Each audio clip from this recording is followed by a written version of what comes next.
আমি কিভাবে শুরু করব আমি আসলে বুঝতে পারতেছি না। আপনারা যা দেখতেছেন, নেওয়াজ যা কিছু পোস্ট করতেছে আর সে আপনাদেরকে যা বলল, তার যা ইচ্ছা হয়েছে তাই বলছে, কিন্তু কোনো কথা সত্যি না। হ্যাঁ, সে যদি কোনোভাবে সত্যি প্রমাণ করতে পারে তাহলে তো মাশাআল্লাহ ভালোই, সে করুক। আর মানুষের মুখের কথা কি বলবো, এখানে দেখতেছি অনেকে, আসলে আমি দেখতেছি যেমন না, আমার সে তো আমাকে সব জায়গায় ব্লক করে রাখছে। সো তাকে দেখার আমার কোনো স্কোপ নাই। তো আপনারাই যারা যারা দেখতেছেন কমেন্টে এসে হচ্ছে স্ক্রিনশটস দিচ্ছেন, প্লাস আমাকে ইনবক্স করা হচ্ছে অনেকে। ওইভাবে আমি যা দেখলাম, যা বুঝলাম, যা জানলাম সবই মিথ্যা। আমার সাইডটি বলি যে তার সাথে মেইনলি আমার সমস্যা হয় এটা নিয়েই যে সে আমার সাথে লয়াল না। ফার্স্ট কথা, এমন না যে আমরা প্রেম করে বিয়ে করছি। তার আমাকে পছন্দ ছিল, আমি তার ক্রাশ ছিলাম। হ্যাঁ, সো তার আমাকে পছন্দ ছিল, সে আমাকে বিয়ে করতে চাইছে। দেন হচ্ছে যে আমি তাকে বলছি আমাকে বিয়ে করতে হলে আমার ফ্যামিলির সাথে কথা বলতে হবে। সো দেন সে হচ্ছে আমার বড় ভাইয়া আছে, তার সাথে কথা বলে, সবার সাথে কথা বলে সে। কথা বলার পরে তার ফ্যামিলি হচ্ছে, তার ফ্যামিলি আমার ফ্যামিলির সাথে কথা হচ্ছে ওর ফ্যামিলি থেকে। ওই 2023 জানুয়ারিতেই হচ্ছে যে 2-3 তারিখের দিকে মনে হয় আমি একটা পোস্ট করি, স্টোরি দিয়েছিলাম ইয়াতে ইনস্টাগ্রামে, অ্যাজ এ হাজব্যান্ড হিসেবে শো করছিলাম। যখন ওকে চিনা শুরু করছে যে এটা তিথিয়াপুর বয়ফ্রেন্ড বা হাজব্যান্ড, তখন থেকে মনে করেন আস্তে আস্তে আমি তার সম্পর্কে জানতে স্টার্ট করলাম। সম্পর্ক ছিল অনেকজনের সাথে, সে প্রতারণা করছে, অনেক মেয়েকে ইউজ করছে, অনেক মেয়ের সাথে ফ্লার্ট করছে, অনেক ধরনের সমস্যা। যদি কোনো সমস্যা থাকে ওর আগে ছিল, বাট ও তো আমাকে ভালোবাসে, ও তো আমাকে সময় দিচ্ছে, 24 ঘন্টা আমাকে সময় দিচ্ছে, আমার যখন যা লাগতেছে আমার জন্য করতেছে, সব কিছুই করতেছে। সো আমি কেন ওকে শুধু সন্দেহ করবো, তাই না? তো অনেকে আমাকে অনেক কিছু বলতো, কিন্তু আমি ট্রাস্ট করতাম না। আবার 2 লক্ষ টাকা নাকি ওর থেকে আমি নিয়ে নিয়েছি, এরকম ধরনের কোনো কিছু একটা বলছিল, আমার ঠিক মনে পড়তেছে না। ও 2 আনাও দেয় নাই, 2-4 আনাও দেয় নাই। আগের দিন সে আমাকে কিছু দেয় নাই, একটা সুতাও দেয় নাই। অথচ আগের দিন ওকে সেম টু গেঞ্জি আন্ডারওয়্যার হইতে সবকিছু দেওয়া হচ্ছে। কক্সবাজার প্ল্যানিং করি আমি যাই, ওইখানে ওর সাথে আমার ঝামেলা হয়েছে, সবার সামনে আমার গায়ে হাতও তুলতেছে।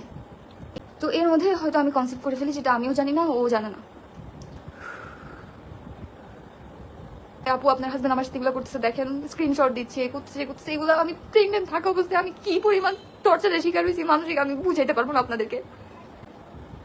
আমি সবাইকে বলছি দেখেন নেওয়া যেমন করতেছে, একটা সলিউশন দেন। কেউ আমাকে একটা সলিউশন দেয় নাই। সবাই বলে কি মেয়ে মানুষকে অ্যাডজাস্ট করে থাকতে হয়, সংসার এত সহজ না, অনেক কিছু মেনে নিতে হয়। মেনে নিছি, সুযোগ দিছি। আমার ভোরের দিকে ঘুম ভাঙছে, দেখি যে ও ফোন ইউজ করতেছে, আর ও আমাকে দেখে ও ফোন হাইড করে ফেলছে।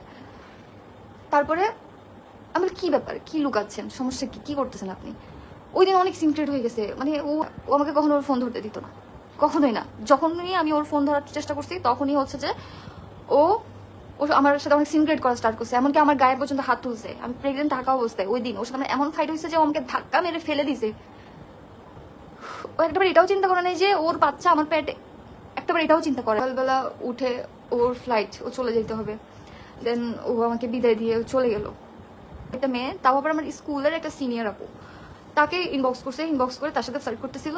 তো সে তো চিনে যে আমার হাজবেন্ড হিসেবে চিনে। তো যখন জিজ্ঞেস করলো আপনি তো তিথির হাজবেন্ড, আপনি আমাকে এইভাবে কেন কল অফার করতেছেন, মেসেজ দিচ্ছেন কেন? তখন বলে যে তিথির সাথে তো আমার ডিভোর্স হয়ে গেছে। ওই দিন ফার্স্টে ও আর কি, আমি এই জিনিসটা শুনলাম যে ও মানুষকে বলে বেড়ায় যে ওর সাথে আমার সম্পর্ক ভালো না।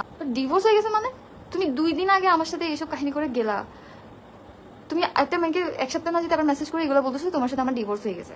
আমাকে নিয়ে বলছে আমার বাপকে পর্যন্ত ছাড়ে নাই মানুষটা, আমার বাপকে নিয়ে পর্যন্ত এতগুলো বাজে কথা বলছে। আমার আব্বু আর আমার চাচু বলতেছিল খুব গর্ব করে, দিদি তুমি যদি লাইফে কোনো ভালো ডিসিশন নিয়ে দেখো, এইরকম একটা ছেলেকে চুজ করছো যেটা খুবই ভালো। মানুষ একটা মানুষকে ছোট করার জন্য, অপমান করার জন্য এত নিচে নামতে পারে? আপনি করতেছেন খারাপ কাজ, নিজের খারাপ কাজটা ঢাকার জন্য আপনি আজকে আমার আমার আমার বাপ কাউকে ছাড়েন নাই, সবাইকে একদম রাস্তার মানুষ বানাই দিলেন। ওদের বিয়েতে যেরকম যেরকম ডিমান্ড ছিল সবকিছু আলহামদুলিল্লাহ আমার বাবা যতটুকু পারছে করছে। আমি আলহামদুলিল্লাহ আমাকে আল্লাহ যতটুকু দিছে আমি অতটুকুতে আজকে এই অবস্থানে আসছি, আমার কষ্টের মাধ্যমে। কেউ আমাকে 2 পয়সা দিয়ে হেল্প করে নাই। বিয়েতে যতটুকু পারছে ওটুকু ওদেরকে দেওয়া হয়েছে, দেই নাই শুধু ফার্নিচারটা আমরা। এখান থেকে সমস্যাটা মেনলি শুরু হয় যে তাদেরকে আমরা ফার্নিচার দেই নাই, আর তাদের ঘরে কিছু নাই দেখি তো চাই। তো আমাদের বিয়ের আগে ফদ্দ নামা হয়েছিল, ওইখানে ফার্নিচার নিয়ে কোনো কথা হয় নাই, কারণ নেওয়াজকে আমার আব্বু আগে থেকেই বলছে আমরা চিটাগনিয়ান না খাস, সো আমরা তোমাদের ডিমান্ড কোনো কিছু পূরণ করতে পারবো না, আমার অতটুকু সামর্থ্য নাই। যেখান থেকে স্টার্ট হয় আর কি, বিয়ের থেকে স্টার্ট হয় ওদের জিনিসপত্র চাওয়া। তো এই যৌতুক যেটাকে বলা হয়, ফার্নিচারটা দেওয়া হয় না, যার কারণে আমার উপর এত অত্যাচার। স্ন্যাপচ্যাটের মধ্যে একটা মেয়ের সাথে সম্পর্কে চলে গেছে, ওটা ঢাকার মেয়ে, ঢাকায় থাকে, ওই মেয়ের সাথে দেখাও করার কথা। সামহাও মেয়েটা যখন ওকে নিয়ে একটু সিরিয়াস হয়, ওকে নিয়ে একটু ঘাটাঘাটি স্টার্ট করে, জানতে পারে যে ওর একটা ওয়াইফ আছে, সেটা আমি। তখন ও তো আমার জন্য তো রাতে কারোর সাথে কথা বলতে পারতো না, বা আমি পাশে থাকলে তো কথা বলতে পারতো না, যার কারণে আমি যখন আমি এখানে আসি, আমার বাসায় আসি, তখন হচ্ছে যে ওই সুযোগে ও ওই মেয়ের সাথে হচ্ছে রিলেশনশিপে চলে গেছে।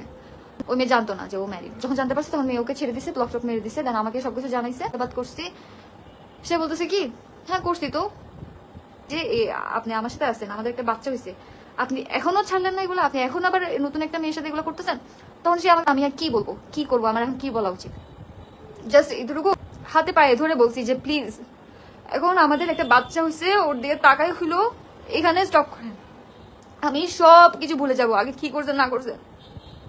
এখন আমরা একা না, আমাদের একটা বাচ্চা আছে, ওর ভবিষ্যৎ আছে, আপনি প্লিজ এগুলো আর করিয়েন না, যা করছেন করছেন। আমি সবকিছু আমি এমন করে বলছি, আমার মধ্যে কি কমতি আছে আপনি যাতে আমাকে বলেন, আমার মধ্যে কি কমতি আছে, আমি দরকার হলে সেটা চেঞ্জ করে আপনার মন মতো হবো।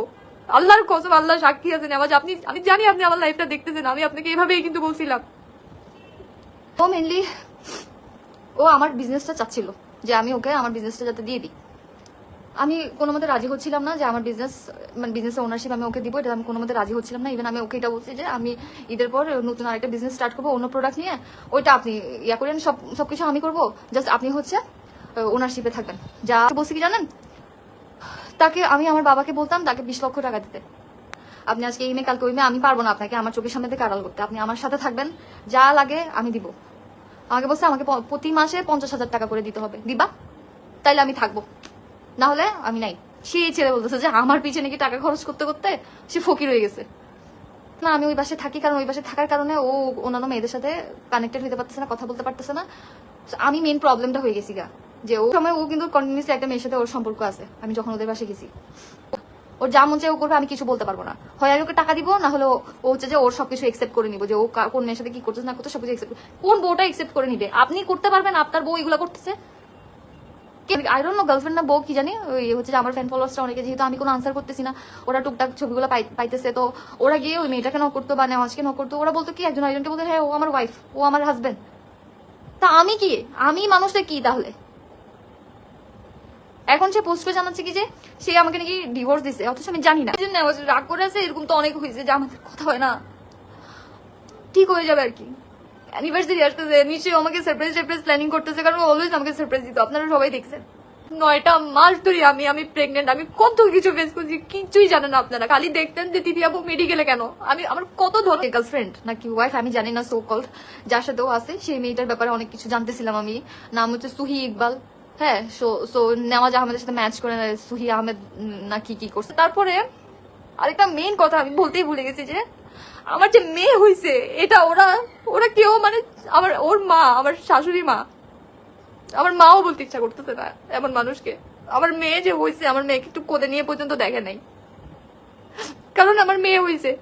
ওরা এক্সপেক্ট করতেছিল আমার ছেলে হবে, পুরো প্রেগনেন্সিতে অনেক ট্রাই করছে জানার যে আমার কি হবে, কারণ আমি মেয়ে কেন জন্ম দিছি, আমার এটাই সবচেয়ে বড় গুনাহ হয়ে গেছে ওদের কাছে। আমি খারাপ হয়ে গেছি এরপর থেকে, মানে ওর বাবা মা আমাকে রাখবেই না।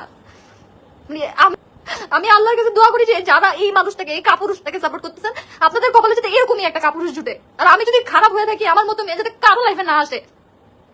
ওর ব্যাপারে খারাপ কিছু বলতে আমি বিশ্বাস করতাম না, কিন্তু একদিন, 2 দিন, 3 দিন, আর কত, যখন মানুষ প্রমাণ সহকারে আমাকে দিত, তখন আমি বিশ্বাস করা শুরু করছি। একদিন যখন আল্লাহ ধরবে, তখন কি করবেন?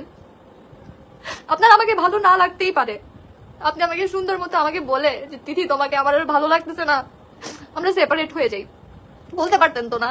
কেন এত অভিনয় করলেন? আমাকে না জানাই অন্য আরেকজনের সাথে কমিটমেন্টে গিয়ে অন্য আরেকজনকে বিয়ে করে ফেলতেছেন, আমাকে ছেড়ে দিচ্ছেন। মানে আমি খারাপ, আমার মেয়েটা কি দোষ করছে? এটা তো আপনারই সন্তান, আপনাদের বংশের। আমার মেয়ের তো একটা খোঁজ খবর পর্যন্ত আপনারা কেউ নেন না যে মেয়েটা কি। আমি এখানে কারো কাছে বিচার চাইতে আসিনি, হয়তো বিচার কোর্টে হবে, না ওই আল্লাহ করবে।